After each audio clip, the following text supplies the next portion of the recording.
New bipartisan COVID relief plan unveiled in Washington today, and while it will not please everyone, it might be a stopgap measure that could be passed before Congress goes home. Political reporter Rick Albin here now with details on that. Rick.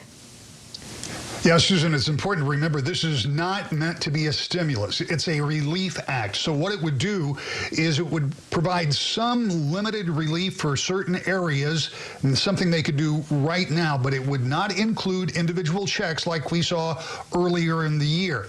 Now, a large bipartisan group of senators and congressmen rolled out the idea this morning, among them Southwest Michigan Congressman Fred Upton. He's part of that group over in the House called the Problem Solvers. 25 Republicans, 25 Democrats, all 50 vowing to vote for the plan if it gets to the floor in more or less its current form. The COVID emergency relief framework would have a price tag of about $908 billion. That's far less than Democrats in the House have asked for. But this package is only designed as a temporary measure that would only go through the first quarter of next year and give the new administration and Congress a chance to revisit the problems in 2021.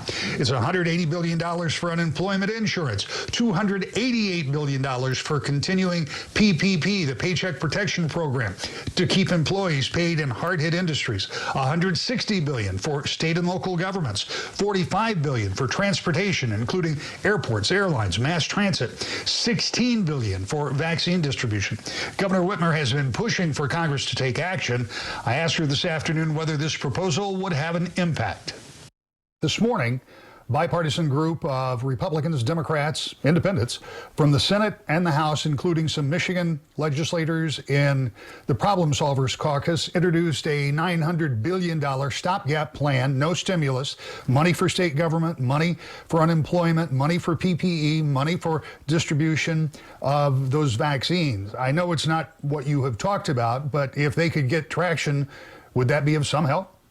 Absolutely, Rick, and I am encouraged to see that there are people on both sides of the aisle that are engaging in dialogue to see how we can help get through this moment. It maybe is not the long-term solution that we all want and need to see, but to help us in this moment would be a great thing and provide much-needed support for families who are struggling, for businesses that are struggling.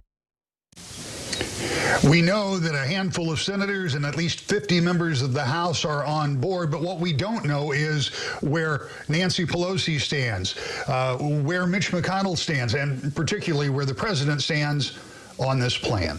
Back to you. Okay, Rick, so not a long-term plan, but something in the works at this point. Nope.